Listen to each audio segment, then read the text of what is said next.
Hello friends, इस video में मैं आपको बताऊंगा। तो शेयर मार्केट में आप देखेंगे तो स्टॉक मार्केट बहुत बुरी तरह से गिरा है और मतलब समझिए क्रैश की स्थिति है। और ट्रंप के टैरिफ, महंगाई, मंदी, बाजार खुलते ही टाइम देखेंगे तो लगभग 20 लाख करोड़ स्वाहा हो चुके हैं लोगों के। और किस बात से डरा है स्टॉक मार्केट, ये भी इसमें बात की गई है। तो ये आर्टिकल काफ़ी आप लोगों के लिए इंपॉर्टेंट होगा। तो इसमें बहुत सारी चीज़ें बात की गई हैं जो कि मैं आपको बताऊंगा। तो ये टैरिफ की वजह से हो रहा है, लेकिन टैरिफ की वजह से हो रहा है, लेकिन सबसे ज़्यादा दुनिया डरी है कि मतलब आर्थिक जो है स्लो डाउन हो सकता है, मतलब पूरी तरह से इकोनॉमिक स्लो डाउन हो सकता है, सभी जगह पे मंदी आ सकती है।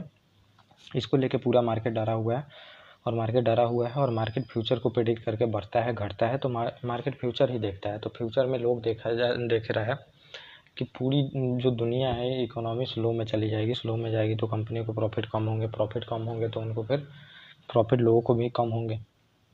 और तो इससे जो है स्टॉक मार्केट गिर रहा है। और अभी बहुत सारी चीज़ें बात की गई जो मैं आपको बताऊंगा। पहले हम लोग देख लेते हैं शेयर बाजार में इस हफ्ते पहले दिन ही भारी गिरावट आई है। वैसे सैटरडे संडे तो हमारा मार्केट बंद रहता है, नहीं तो उसी दिन गिरती मार्केट। तो आप देखेंगे तो लगभग जो BSE था, BSE 3,000 अंक नीचे गिरा है और लगभग 4% के आसपास में गिरावट हुई है। निफ्टी में तो समझिए 5% के आसपास में गिरावट हुई है। 1100 पॉइंट एक ही दिन में गिर गया है और 21,700 के लेवल पे आ गया है। थोड़ा सा रिकवर हुआ था सुबह में, मार्केट फिर से नीचे ही गया।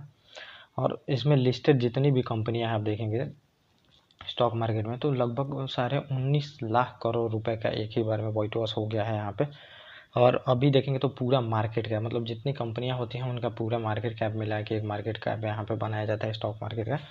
तो वो 383 लाख करोड़ रुपए के आसपास में अब पहुंच गए हैं, जो कि पहले टाइम में बहुत ज़्यादा थी। अभी बहुत मार्केट गिर रहा है। और सेक्टर वाइज आप देखेंगे तो गिरावट सबसे ज़्यादा निफ्टी मेटल में गिरावट हुई है। 8% की गिरावट हुई है। मेटल हम बहुत ज़्यादा एक्सपोर्ट करते हैं, तो मेटल सेक्टर में IT भी देखेंगे तो अमेरिका से जुड़ी हुई है। ये सब चीज़ें जो ग्लोबल से जुड़ी हुई हैं उनसे ज़्यादा गिरावट आया है। तो निफ्टी IT में भी आप देखेंगे तो 7% की गिरावट आई है। और निफ्टी ऑटो और देखेंगे कि रियल्टी और ऑयल एंड गैस में 5% की गिरावट आई है। और छोटी जो कंपनियां होती हैं, स्मॉल कैप, लार्ज कैप और मिड कैप, आप सुनते होंगे, तो स्मॉल कैप में सबसे ज़्यादा गिरावट हुई है। स्मॉल कैप इंडेक्स देखेंगे तो 10% नीचे चला गया और मिड कैप इंडेक्स देखेंगे तो लगभग 7.3% यहाँ पे गिर गया है। और ये 2008 के बाद देखेंगे तो सबसे बड़ा वित्तीय संकट आया है हांगकांग में।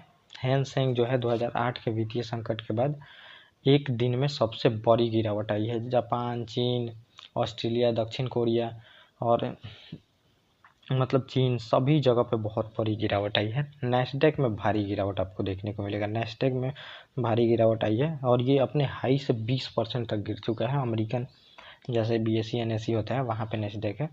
और अमेरिकी राष्ट्रपति डोनाल्ड ट्रंप के मतलब टैरिफ लगाने की वजह से, घोषणा की वजह से 60 से अधिक देशों में रेसिप्रोकल जो टैक्स है इन्होंने लगा दिया है। और डर का माहौल है पूरी दुनिया में कि अर्थव्यवस्था धीमी ना पड़ जाए। टैरिफ की खबर से निवेशकों को झटका लग गया है और उन्होंने शेयर में बिकवाली शुरू कर दी है। और फेडरल रिजर्व के चेयरमैन जो हैं जेरोम प्रोवेल, इन्होंने कहा है कि टैक्स की उम्मीद इतनी नहीं थी, इतना बहुत ज़्यादा टैक्स हो गया लगाना। और उन्होंने चेतावनी दी है कि महंगाई बढ़ सकती है और आर्थिक विकास धीमी पड़ सकती है।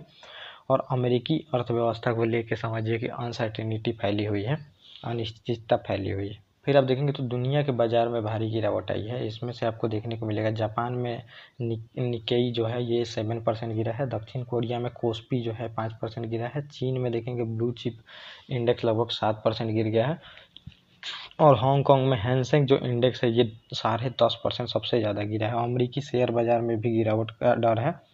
और नैस्डैक वायदा आप देखेंगे तो 4% गिरा है।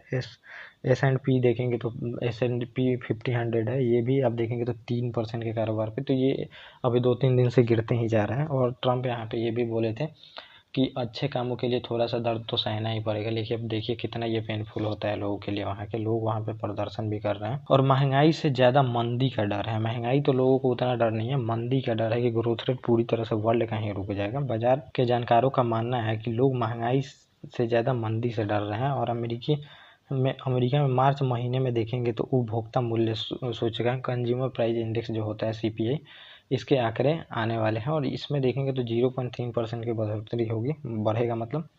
लेकिन लोगों का डर है कि टैक्स की वजह से खाने पीने की जो चीज़ें से लेकर कार हर चीज़ें महंगी हो जाएगी। कंपनियों को डर है कि उनके जो सेल हैं वो भी कम हो जाएंगे और उनकी कमाई कम हो जाएगी। और लगभग देखेंगे तो 87% जो अमेरिकी हैं कंपनियां हैं 11 अप्रैल से 9 मई के बीच में अपने नतीजे घोषित करती हैं। तो सबसे पहले बैंक अपने नतीजे घोषित करते हैं और महंगाई आएगी तो फेडरल रिजर्व है रेट नहीं कट कर पाएगी। रेट कट नहीं होगा तो हमारे यहाँ भी रेट कट नहीं होगा और वर्ल्ड में भी रेट कट नहीं होता है। रेट कट नहीं होगा तो वहाँ पे और महंगाई को कंट्रोल करने के लिए रेट बढ़ाया ही जाता है। तो इन सब की चीज़ों के वजह से देखेंगे तो वर्ल्ड डरा हुआ है। ये आपके लिए अपॉर्चुनिटी है कि खरीद सकते हैं, लेकिन आप धीरे धीरे खरीदे, एक ही बार में खरीदना आपके लिए भी घातक हो सकता है। तो ये पूरा टॉपिक था जो मैंने आपको बताया। ओके, थैंक यू और मिलेंगे अपने नेक्स्ट टॉपिक।